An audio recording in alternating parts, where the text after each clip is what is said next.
Biden look like they're going to be the Democrat and Republican nominees in 2024? I know there'll be third parties. Would you vote Biden? Would you vote Trump?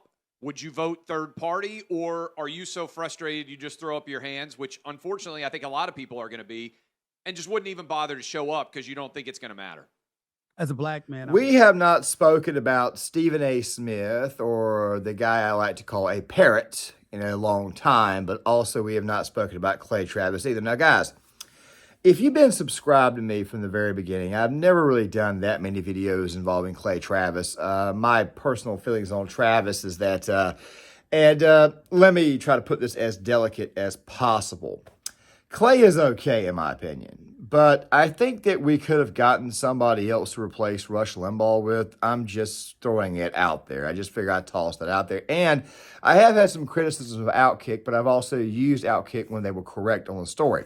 However, before we get to Stephen A. Smith, I need to kind of say this about Outkick first before we go any further.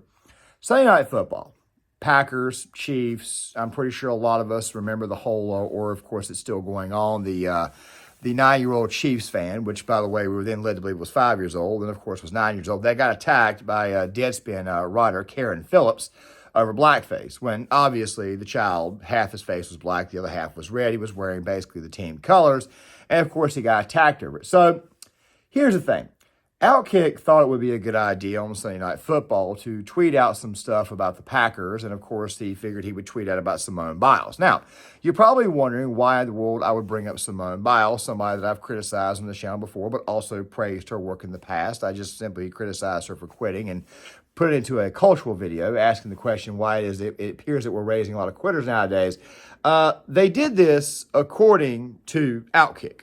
They say that they did this. NBC wanted to put the focus on her because they want to take the focus off the possibility of the kid being mentioned, who, by the way, wasn't even mentioned at all during the game or even seen on camera. That's kind of a low blow, and here's why. Simone Biles is married to Jonathan Owens, Green Bay Packers safety. That's the reason why Simone Biles was there, even though Taylor Swift was there. And thank God we didn't have to look at the suburban white girl who sings songs about crappy choices in men. I just figured I'd go ahead and get that out there. I'm not really a big fan of Outkick either. As a matter of fact, I actually got more respect for Stephen A. Smith than I do for Outkick, because I think Stephen A. Smith is actually more honest than Outkick, even though I don't agree with anything he says. Just figure I'd throw that out there. But still, though, we got to talk about Stephen A. Smith, the parrot. That's what I like to call it. Because every now and again, Stephen A. will let it out that he's not exactly down with the woke, even though he speaks for the woke a lot, or he did for a very long time. Of course, Stephen A. Smith, like Kwame Brown always said, is just simply doing what his white daddy bids him to do. But then again, though, there are times when Stephen A. Smith kind of gets away from that and lets you know who he really and truly is. So the other day, which of course would be today, because I'm recording this video on Tuesday and releasing it on Wednesday. There'll be multiple videos out on Wednesday. He decided to have a conversation with Clay Travis, and of course the topic of 2024 was brought up. Trump and Biden look like they're going to be the Democrat and Republican nominees in 2024. I know there'll be third parties. Would you vote Biden? Would you vote Trump? Would you vote third party? Or are you so frustrated you just throw up your hands, which unfortunately I think a lot of people are going to be, and just wouldn't even bother to show up because you don't think it's going to matter? as a black man, I would never throw away my vote. People died to fight for the right for us to vote. I would never disrespect my descendants by doing something like that. You know, people made tremendous sacrifices with their lives for us to have the right to vote. And I'm definitely going to, you know, Voting Rights Act kicks in 1965. I mean, hell, this 1965 for crying out loud. We go through all of that, then you're not going to vote. I think that's shameful. And I think that's irresponsible. And I think that it's important to recognize that the biggest conduit for change is your vote. That's number one. Having said all of that, here's my answer to your question about a third party as opposed to Trump or Biden. I would tell you that I would vote third party in a heartbeat if I thought it could win an election. I don't want to throw away my vote, okay? But I will tell. Now, guys, I cut that particular clip a little bit quick because it's a bigger one that we're going to be running here in a second. Now, before we go any further, I want to give you guys a little bit of background on Stephen A. Smith and some of the things that he has said in his past, okay? We're going to go back in time just a little bit so that way you guys can know exactly things that he has said before and know why it is that he feels the way he is. I have always assessed Stephen A. Smith to be more the moderate liberal type. If given a topic and told to go full woke, he will go full woke. Or like in the time when Jerry Jones, his actual friend, according to him, was getting attacked by Jay Williams, Stephen A. impressed us. Pointing that out, if you want to address his situation and his history and his questionable history, that's fine. But to use the photo to do it of a 14-year-old, my point is, do we really want? I don't know what the hell I did as a teenager. A lot of us don't want to. But don't be fooled. Stephen A. Smith will say something every now and again that does make a lot of sense. Of course, he'll also get checked from time to time, and of course, he'll say some things that don't make any sense or are good old-fashioned race baiting. He's always been a Democrat. We already know this, of course, and I'm not going to sit here and beat him up for that, but what I am going to do is I'm going to hit him when it comes to stupid takes. Now, I'm also going to be explaining in this video exactly what Trump derangement syndrome is and how it actually got started. But I'm going to wait more towards the end of the video to explain that. But there's one more thing from Stephen A. Smith's past that a lot of people love to forget about, especially when it comes to the conversation of politics. Now, before I play you guys this and remind you of some other things that he has said, I want to go ahead and throw this out here right now. Stephen A., for the most part, like always in the past, has typically taken the left point of view. He's always taken the left point of view when it comes to race, but every now and again, he will call out the BS that's going on in the community. He's even been attacked before by several people, and sometimes, well, actually, most of the time, he will stand up to them. But still, for the most part, though, if he is told to go out there and walk the woke line, he will, in fact, go out there and walk the woke race-scripting line. He will do that. But about that, though, back in 2016, I remember he gave this interview on CNN. Let me kind of refresh you guys of what was said. That every black person in America should vote. Stephen A. said that every black person in America should vote Republican for at least one election. Stephen A. Smith is joining me now. Stephen, who are you trying to send a message to? Republicans, Democrats, African Americans, all of the above? I'd go with all of the above. That sounds about right. But specifically the Democratic Party, from the standpoint that I definitely believe that the black vote has been taken for granted. And primarily the black community is at fault, in my estimation, in that regard, simply because on one hand, we're giving one party our vote because they've successfully gone about the business of convincing our community that the other party, the Republican Party, is completely against the interest of the black community. And as a result, we've been very transparent in our support. We've boarded hook, line, and sinker. We look at the Republican Party. I'm not talking about every single one of us, of course, but vast majority of black Americans look at the Republican Party as the enemy. We look at the Democratic Party, even tacitly, as our support base. And as a result, we are very transparent in our support for them. So because of it, they have a license to take us for granted. The Republican Party has a license to summarily dismiss us because they believe they'll never get our vote anyway. And then we end up finding ourselves devoid of any kind of representation whatsoever because nobody is really competing to garner our vote. So Stephen A. Smith, like a lot of black voters who are in Chicago right now that I've talked about, of course, that are in New York and Atlanta and across the country, mostly black males, he at one point in time expressed the sentiment that black voters needed to go out there and vote for the GOP. The reason why he said this is because, well, he felt that black voters weren't getting a fair shake when it comes to the Democratic Party. Ever since the 1965 Great Society Act, they really haven't got anything out of the Democrats. They really truly haven't.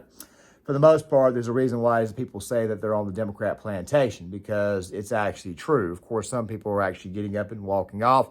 They're getting tired of this. Some people, of course, will probably stay home. And, of course, you probably caught very, very early that Clay Travis was alluding to the very big-time possibility, of course, of it being a low-turnout election, which, by the way, is funny because Clay Travis has got his pick for president. He wants DeSantis to run. I'm not here to crap on DeSantis or anything, but this was a poll that he released, by the way. This is a pro-DeSantis audience, by the way. And, of course, as you guys can see, this was at like 73,000 votes, and he got absolutely ratio. I just figured I would toss that out there. But still at the same time, though, the thing about Clay Travis is that Clay Travis does have his times where he does get some things right. I know I said I respected Stephen A. Smith more. I respected Stephen A. Smith more for overall honesty and a good portion of his takes, especially when he actually gets this type of thing correct. At least you know what's going to be coming out of his mouth, and you can kind of pinpoint it, you can kind of time it. But then you get to takes like what I'm about to show you now. Guys, roughly 1 minute and 48 seconds, and I'll explain to you guys after you see this exactly what Trump derangement syndrome really and truly is. Throw away my vote. Okay. But I will tell you, I'm not enamored with either candidate. I'm not as down on all of Trump's policies as people are. There are some good things he's done. I'm from an HBCU. I know that he did things for HBCUs. I know that the economy was flourishing. We can act like we don't know that, but damn it, it's true. It was flourishing under his stewardship for some time. I know COVID ended up being a disaster. Now we're finding out something new every day about Dr. Fauci or anybody else. I don't know all of the details of this stuff, but you just read the news and you see what's going on. You listen to people like yourself, and I don't give a damn what people say about Clay Travis or anybody else. Don't tell me who you like. Are they telling the truth? Are they telling the truth, damn it? If you're telling the truth, then damn it, I like you. I mean, I just got to take it. And so that's just the way that it is. But when I look at Trump, here's where I think that all of his supporters should take something into consideration. I think that he's so divisive that he could potentially cause civil war in this country.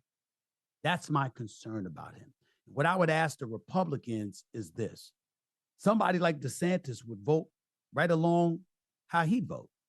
They try to implement policies just like he's implementing it. Nikki Haley as well. I mean, what are you talking about? They would do the things that Trump does. They would just do it with considerably more decorum and, dare I say, decency, as opposed to being so divisive where you ultimately cause civil war in this country. On the other hand, there's Biden.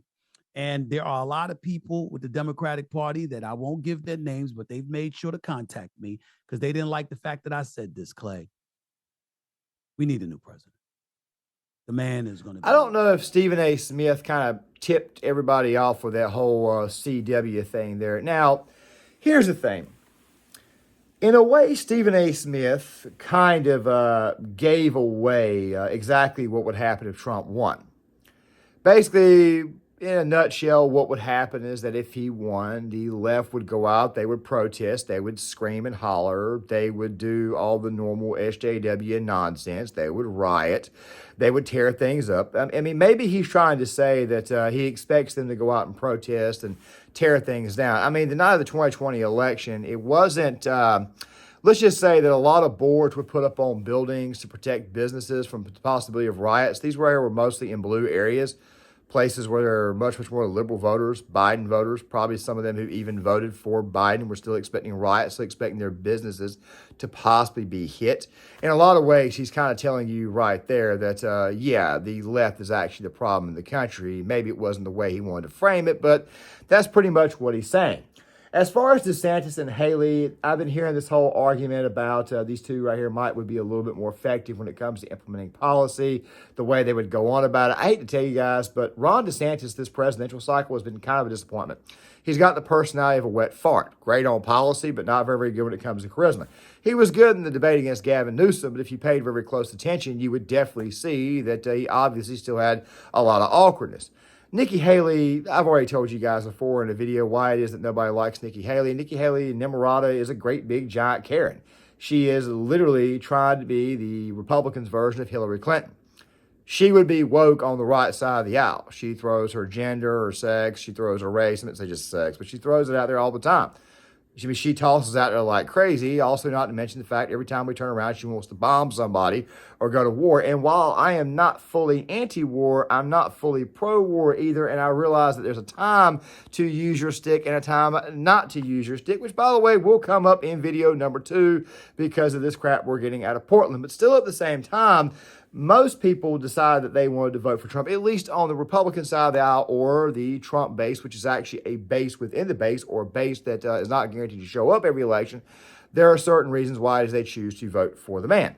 Now, I know Stephen A. will say that he's chaotic or he's, polarizing or whatever. Well, I hate to tell you guys this, but Barack Hussein Obama was very polarizing too. As a matter of fact, most of the problems in this country For a long time, I thought these problems actually started under Obama. Then you get people who say it was Bush. Then you got people who say it was Clinton. Then you got people who say it was Herbert Walker Bush. Fact of the matter is, it doesn't really truly matter when it actually started. America's been dealing with problems for a very long time. Trump was probably the first person to come out and actually call it out. And of course, he was definitely a little bit more brash while doing it. Which leads me to my final point. Well, actually, it's not a point. It's really more a question. So, guys, what is Trump derangement syndrome exactly? Well, let me go ahead and tell you this. I'm going to be as honest, as clear, as concise, and as open as I can be. I know that maybe those words don't work together, but I want to tell you something. Back in 2016, I was looking for the next good candidate that might actually be a little bit more, a little bit more establishment. I wasn't really on the Trump train or anything like that. I mean, I've told part of the story before. I didn't think that Trump was running for the office to be serious. I thought he was doing it to improve his brand at first. I thought that he was doing it as a bit of a gag. And then after a while, I felt that if Trump became the nominee, he was obviously doing it as a ploy to get Hillary Clinton elected. But the more and more I looked at the situation on Donald Trump, you could probably argue that maybe I had Trump derangement syndrome. But the more and more I looked into him, watched some documentaries, got some good additional information. A lot of it, of course, was the Stefan Molyneux videos. There were also a few other videos explaining to the audience exactly. By the way, these videos are no longer on YouTube. Maybe you have to go through DuckDuckGo to find them, but I'll do the best I can and maybe link them in the description box if I can. But still, the thing is this right here.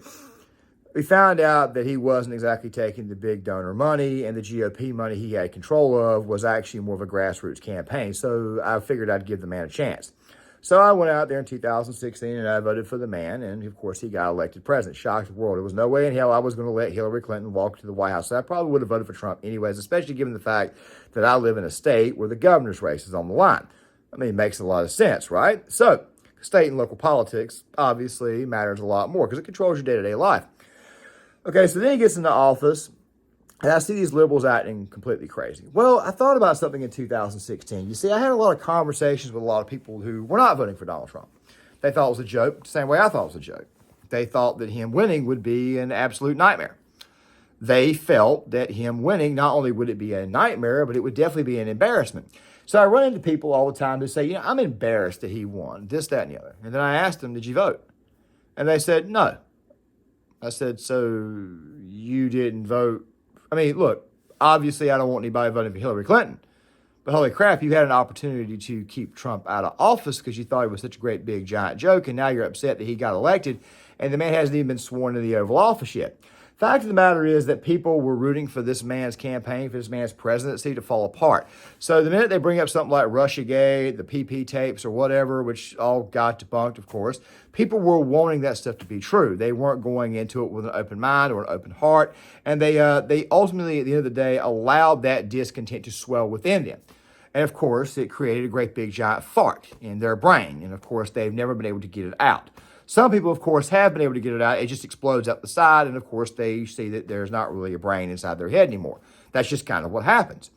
The truth be told about Trump derangement syndrome, it comes from a place of, I want to see this man fail. I want to see this man at all costs. I want to see him and the people who voted for him, I want to see them go down. I want to see them heartbroken. I want to see them miserable. Or in some cases, I want to see their guns get taken away because a lot of people aren't pro-gun control. In reality, what they really are is they're pro-gun control for you, meaning they don't want you to have one. They have a personal gripe against you. That's really and truly what Trump derangement syndrome is. If Stephen A. Smith had an actual objective bone in his body about the situation, he could look at the community and say to himself, you know what, the community is in a pretty bad place right now. Maybe we should go vote GOP, even if it is Trump for one cycle. Maybe he's doing that. Maybe he's saying put Nikki Haley on the ballot or Ron DeSantis. I personally don't think that that's the case, though. I personally think that Stephen A. Smith is doing what a lot of liberals do, which kind of contradicts me saying at least he's honest about his feelings from time to time. And I think he's kind of sort of, how do I say, telling you to select somebody who's less electable. But then again, though, that out there could also be a bunch of BS, too, because I typically say that line for someone like Bill Maher. You see, you don't want liberals to pick your president, especially if they're politically, they got some form of political acumen. Or you don't want them to pick your nominee. If you pick your nominee, they're picking somebody that's obviously going to be weak. They're not going to vote for that person. Stephen A. could, in fact, just be good old-fashioned clueless and pumped up by the media, but then again, he's been reading scripts his entire life, or at least for a good portion of his life ever since he got famous. Now, if he has Trump derangement syndrome, I would say, yeah, this right here is obviously it. Greatest economy we'd had in years. You had border security. You had crime was down for the most part. And, of course, COVID happened, and that entire thing, that entire situation obviously blew up. But still, though, I felt the man that was in office at the time, the orange guy, was definitely right. So I supported him in 2020 the exact same way. I'm going to go vote for him in 2024. Yes, I'm going to go ahead and throw that out there. If it strikes me and says that I can't be objective, so be it. It's just how I feel. I don't want to lie to you guys. Fact of the matter is that most of the Trump derangement syndrome comes from a place of wanting to see him and see you fail and see you hurt.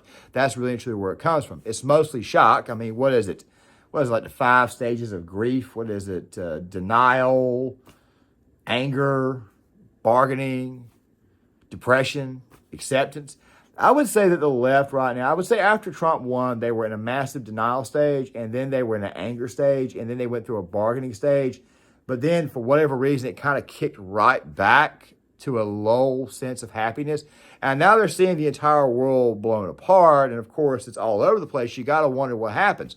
Are they depressed? Are they demoralized? Do they not have much faith or confidence in their candidate, which of course is 80 some odd years old, as Stephen A. was alluding to earlier? I wonder what's going to happen this time if Trump wins again. I just figured I'd throw that out there. With that right there being said, guys, make sure you guys hit the like button, subscribe, share the video, sound off in the comment section. I would love to get you guys' thoughts on this. I'll see you guys later.